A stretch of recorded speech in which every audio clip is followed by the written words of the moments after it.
my family here. Election night 2007. And I'm so very blessed to move Fairfield in the right direction.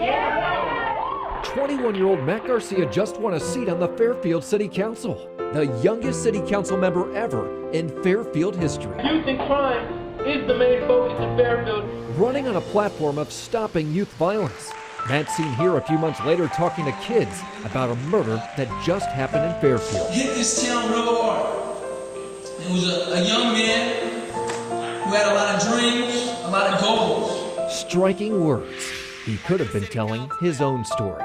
Just 7 months later, Matt Garcia himself would be shot dead. And Matt Garcia was struck once in the back of the head. A role model for Fairfield's kids gone. He was like an older brother to me.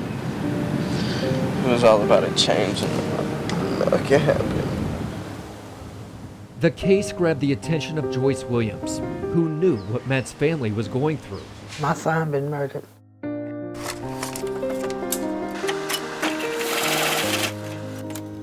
In 1985, her own 19-year-old son, John Gilbert, was gunned down outside a nightclub in Richmond. No one was ever convicted. I feel bad for the mothers that are losing their children.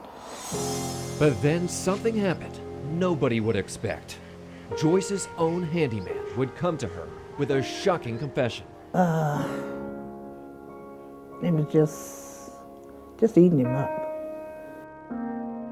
She says Gene Combs told her he was in the getaway car the night Matt Garcia was shot, and she convinced him to turn himself in, driving him to the police station. Like I told him, the mother wants to know who did this. Juries convicted both Combs and gunman Henry Don Williams for Matt's murder. Prosecutors say it was a case of mistaken identity over a $50 drug debt. I don't know what it would be like not knowing who killed my child. Matt's mom, Teresa Cortamash, is forever grateful to Joyce. She understood the depth of what that meant to know who killed your kid. She's also thankful the city of Fairfield, Solano County, and the governor's office each offered rewards to help solve the case. The city and county rewarded Joyce and 4 others, but never paid out the $50,000 governor's reward. I don't know why they're holding on to it.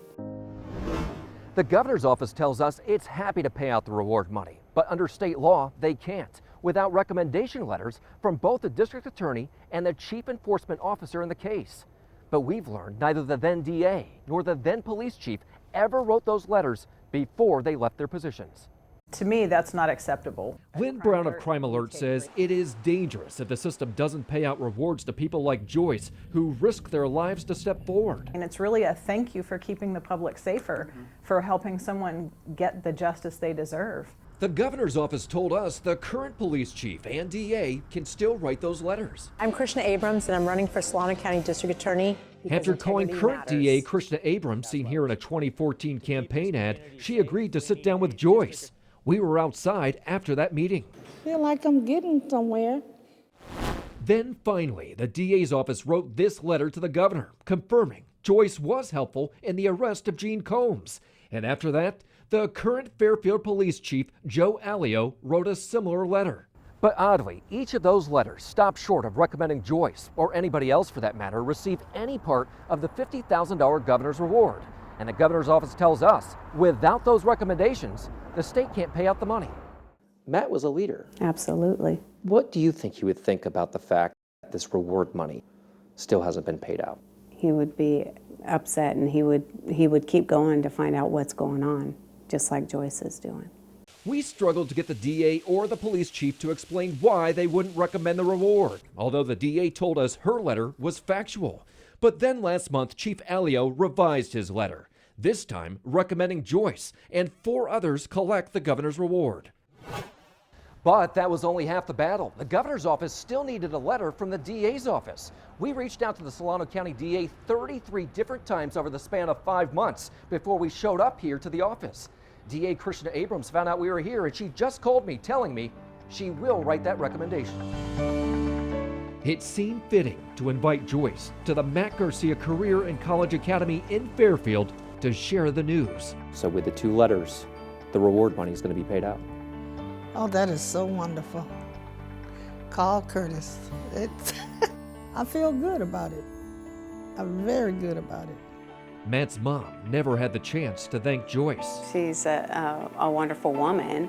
And to this day, Joyce says she still thinks of Matt's mom. Would you like to meet her? Of course. What she doesn't know, we have Matt's mom waiting in the hallway. Hi, Teresa. Can I give you a hug? How are you? A long embrace for two moms. Oh, boy. Now part of a club no mother wants to join, knowing what it's like to lose a child. Last month was 30 years that my son was murdered, but it never heals. Never. And I felt so bad for you. Thank you so much, and thank you for what you did. You're welcome. It was just the right thing to do. Thank you. Thank you. So welcome. Thank you.